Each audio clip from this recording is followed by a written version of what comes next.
Hello, welcome to the Forbes India Show. Our guest today is Rahul Khosla. Rahul heads the Max Group. Max is a 10,500 crore rupee conglomerate with interests in, let me read that out, healthcare, life insurance, health insurance, senior living, specialty packaging, and clinical research. Rahul, pleasure to have you on the show. You took up this assignment about a year and a half ago. Yeah. And Max, the group, was largely associated with one man for a variety of reasons, with Mr. Aniljeet Singh. What convinced you, a professional who had worked most of your life with companies like multinationals, Visa, ANZ, Grindlays, Bank of America, what convinced you, or how did he convince you that you could fit into a promoter-led organization? So people say hindsight is 20/20, and if I had to take the decision today as I had taken then, it would have been taken in half a nanosecond. So how long will it take now? With what I know now. Okay. So how long will it take then? To be honest, in every such decision there will always be some degree of fact-finding, some degree of risk that is taken by both parties, to be honest. Yeah. So what are the compelling things which have worked out? And I think what happened at that point was, first of all, a realization at a very deep level that the values that are represented by Aniljeet and I think are embodied in the group are something which one resonates to very well. He was seeing the group or the potential for the group in such a manner that he believed that he needed someone with more to be able to take on the executive role, to be able to drive to optimality in terms of the headroom that existed in each of these businesses. And for himself, he had thought through a very particular journey which he is on and which he had consulted very deeply and widely before he sort of embarked on that, and even embarked on the search for someone like me. So what was he looking for? He was looking for more. So he was looking for, at a much more strategic level, at a much more visionary level, much more definition of the character of the group, and somebody who could take on that and execute it professionally to be able to actually optimize the results of all that. So are you working towards what he had planned, or did you then come in and see that things perhaps had to move about differently, but within the framework of what had been laid down? Yeah. So the best way to say that is, over the last 1.5 years have been actually a pure pleasure in terms of aligning what the vision ought to be so co-creating that vision over the next decade, seeing what is going to be important and allowing ourselves the luxury of consulting each other in terms of the key decisions that we need to take, which is what I do, but I have the ability to speak to him, which I do very often. Since you took over about 15 or 18 months ago, you had two major investments come into the company. One with in the healthcare, and one in the insurance business. So was that part of your brief? Go out, find partners, get very often you don't plan for these things. These are opportunities that come by. But I will say that we are blessed by being in sectors which are very attractive, and these have long-term attractiveness in this market. So there will be a lot of volatility. Everybody's heard of regulations in life insurance and whatnot. We are long-term players for perpetuity in these businesses, and therefore we have built them with that spirit. Our current partners who have now come in, Mitsui Sumitomo, Life Healthcare, in healthcare, etc., they know that that's our spirit, that's our approach. They also know that the headroom for growth in these businesses is very high. And they're also aligned in our thinking in terms of long-term play. Therefore, they have the ability to give us very handsome valuations, which has been very fortunate. How difficult were negotiations with them? It's always difficult. Was it made more difficult by the fact that at the time they made these decisions, India was not seen as a great place to invest in for whatever reason, whether it was policy paralysis, whether it was cases that were retrospective cases like the Vodafone case in which Aniljeet is the non-executive chairman. How much of a bargaining tool did they use? So the good thing is, like I said, these partners came in with a long-term vision for this business, right? And in every bit of chaos, you will always find the gems that you must pick up, right? Even in markets which are very volatile or troubled. And quite frankly, coloring every business or every industry or every opportunity with the same brush is hardly good business practice. So I would commend these partners for knowing that these sectors, so to speak, had high headroom for growth. I think what's also very important, and I must say this, that this group has for decades actually built a very good reputation of being very good partners. And if you actually ask the oldest partners who are no longer partners in this business, no, well before that, okay. right? There's a bunch of partners that we have done business with who, if you ask today, will tell you they're best friends with the Max Group. So we believe that partners bring value to the table, right? Not just capital, but an aligned view of the business and a long-term perspective that we would like to partner them with. So those are reasons why. So they came in. So they didn't bargain too hard. But they bargained very hard. So did we. We made sure that it was a win-win, and we were very happy with what happened. Okay. Before I get back to the businesses that you have and how you intend to grow them, let me just go back to the fact that you joined a promoter-led group. You are the CEO. Very often we hear that promoters bring in a CEO to bridge the gap between the time that they are active and then the next generation can come in. I know in this case, Anil's children don't seem to identify things which are quite different from what he was doing. But somewhere in the back of the minds of young CEO aspirants in your company, that must be playing. So how do you, what's the message that you give them? Like say, so the message that I give is to first notice the fact that this promoter has done what he said he would do. Okay. So the first thing is there credibility in that? Because what this promoter said is that I will step back and be chairman, and I will get a professional and give that professional a lot of space to take the decisions that this professional needed to take to grow the group. Okay. So that's first. That's right. That's a grow for value creation, short term or even medium term. Well, it's also a message, okay, to the troops that this is truly a professional group which values professionals to be able to create value. Okay. And therefore, the temptation, to be honest with you, there was a choice, fundamental choice, whether you wanted to stay on as an executive, managing director and chairman, or did you need a professional to sort of grow that. So that is certainly something which is obvious to the rest of the group. I think the second thing that I would say is performance, okay, will actually quite frankly dictate what happens. And as we joke very often in our boards, less performance, more board involvement, more performance, less board involvement. So if the stakeholders are happy, okay, with the fact that delivery is happening as per aspirations and as per expectations, then to my mind, the reasons to start worrying or start changing things around is lower. On the other hand, who knows what life brings ahead. Yeah. So you do the best you can, and you act as a professional would. And frankly, there are no guarantees in life whether you're in X company, Y company, A country or B country. So you have to be able to perform, earn your keep, earn your living, and get on with it. We do have a very strong messaging, very strong reward system for meritocracy in the company. That helps as well. Okay. So when you left management school, the jobs of choice were with what were known as multinationals. Right.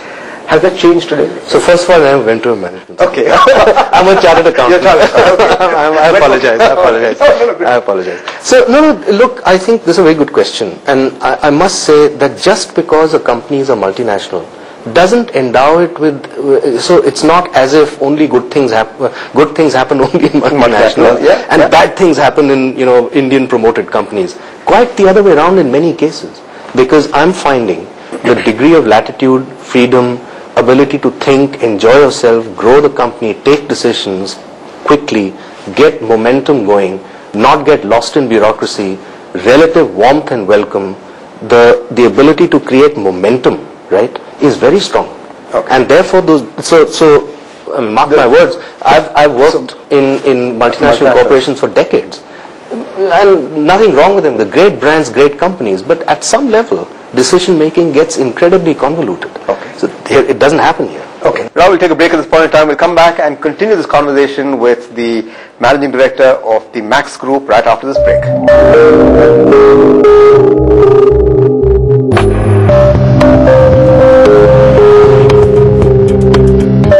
Welcome back. We're the Forbes India show, and we're talking to Rahul Khosla, the managing director of the Max Group. groups like Mac, which have grown very, very fast in a relatively short period of time, it's happened in other groups. They grow very fast, they grow slightly in what I would call a federal structure, because individual companies grow strong and rapidly, and sometimes are very tenuously linked with the mothership. Right. Did you find that happening here? And and what's the right balance between centralizing and not allowing bureaucracy to come in? That's a very good question. I think we are blessed and endowed with a very strong brand per se. Okay, so the brand has a very unifying set of values that we believe in. And I must say that those values are quite deeply embedded. So the values of serving, being able to serve, seva bhav as we call it, the value of being good at what you do, so excellence, the ability to therefore do it right, and therefore create credibility out of being able to serve and doing it right. So those values are embedded very deeply in the brand, and it's embodied in each of our companies. I think the art of this, Senthil, is to actually do both. You have to be able to give the independence to the operating companies to be able to maximize and optimize in what they do best. So quite frankly, I mean, the experts in life insurance, in the life insurance company, know that business better than anybody else in the group, right? And you have to give that credit, you have to give that leeway and so on. At the same time, you have to sit back and look at this as an enterprise, and those things that you should be taking at an enterprise level, culture, values, brand, reputation, those kinds of things, human resources, people, the way they are and how they need to be developed, and how much you're investing in your people to be able to do what you are saying you want to do. Those things are very common. Common costs which can be efficiently saved, common revenues that can be had through cross-selling. I mean, our businesses are very special because they're very close to each other. Yeah. You think about it, they're all businesses of life. And there's a certain amount of personal feeling about these businesses. So if you're in a hospital, there's nothing more personal than being attended to for your healthcare needs in a hospital. You're protecting lives through life insurance. You're also caring for lives through your health insurance. We are caring for seniors, with our Antara Senior Living. So when you put these businesses together, you see the connections between them. It's a very special connection. That's why we believe that there is a certain synergy in what we do, and it's been a very thoughtful journey, not just picking these businesses out of thin air. Okay. That's why we believe that there is an enterprise view as well. Okay. You mentioned two businesses, healthcare and insurance. They possibly form the fulcrum of what you do today. Insurance is very, very large. Right. Healthcare is far more profitable margin-wise. So how do you allocate resources? Because healthcare is, as I said, good margins. The insurance business, the stock market looking at it and saying, great, but it's dragging down margins. So how do you allocate capital here? Because one is long-term, but it's beset with regulatory issues. The other is... Okay. So the good news here is that our life insurance business has more than a 500% solvency margin. Okay. So there is enough capital embedded in that business for growth of all kinds, whether that's inorganic or organic growth. There's lots of opportunities coming by. So we believe that we're fairly well placed in the life insurance business from a capital perspective. It's also true that the healthcare business represents a spectacular opportunity for growth going forward. We know that healthcare needs in the country are being underserved, and we believe we have the means and the experience now to be able to provide top quality, absolutely top class healthcare facilities and specialties that we do. So we believe that we will invest alongside our partners in the healthcare business as well. Okay. Our health insurance business, Senthil, is doubling every year. So it's obviously starting from a small base, but it's very encouraging to see. And as the healthcare needs of the country grow, the need for health insurance will also grow, because people will find the need for cover. So you see growth written all over these businesses. And last not least is our new business, which is Antara, where senior living. Okay, everyone come. Yeah. It's very interesting, people and journalists and papers talk a lot about the demographic dividend and how India is very young, it's all true. But somebody needs to spare a thought for those people who will be over 60. And we are really trying to create a new category. How large can this get? It can get very large. You talk about the population, which will be over 60 in the next few decades. And you also mix with that the hassle value, the security, the loneliness that happens. But will there be various entry point levels? Of course there will. Various cost points. But for us, it's an opportunity to actually coalesce what we do well. So I'll go back to my values and say the values of serving, the values of hospitality, where in every hospital there is a hospitality element. We want to take that. We want to take our ability for insurance. We want to mix all of that, and we want to serve a population in a way which has not been served before. So this is not a real estate play. It's not just a healthcare play. Think about it as a conglomerate of all of our skills to be able to put a value proposition which is fairly new in the market. So is this going to be the core? Is this where you will grow, or will you look at other opportunities as India grows? I mean, completely diversify. Could you say, look again at telecom and which? So never say never. I don't know that you should do that ever. Okay. At the moment, I think suffice to say that, look, if we had saturation in our segments or our, the industries that we were in or sectors we were in, then I would agree that we should be looking hard elsewhere. But there is such huge headroom for growth in life. Life insurance is a very long-term play if you're in it for protecting the lives of people. So for us, it's always been about protection, and that's a very long-term play. There's a lot of headroom for growth there. Penetrations are low. Healthcare penetration is low. Health insurance penetration is low. Senior living, we haven't even started the game yet. So we see growth in all of our businesses, and therefore, frankly, our focus will be to maximize our penetration there and optimize our performance rather than defocus or distract ourselves too much. Okay. And the capital is already capital is very well organized, and we frankly, if we wanted to raise capital for something, we're fairly confident that we should be able to do that. The balance sheet is very strong as well. So this 800 crores that you got from your sale of your stake in Max New York, and you've still managed to retain the same. So where did that money go? Is it So a fair amount of that money has been sort of invested back into the businesses, certainly in the healthcare business, certainly in the senior living business to some extent. Okay. We're growing cautiously in that business, by the way. We wanted to start one community, which we're doing in Dehradun.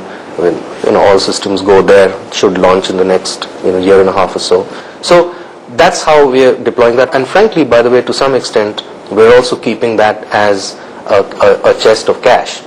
Because it's never a bad thing in volatile times to keep liquidity in your balance sheet. So we have a fair amount of liquidity out of those proceeds. So we're lucky in a way, if you can call it that, to have the fortune to have that liquidity in our balance sheet. Now, a pleasure talking to you. Thank you so much for joining us. Many thanks.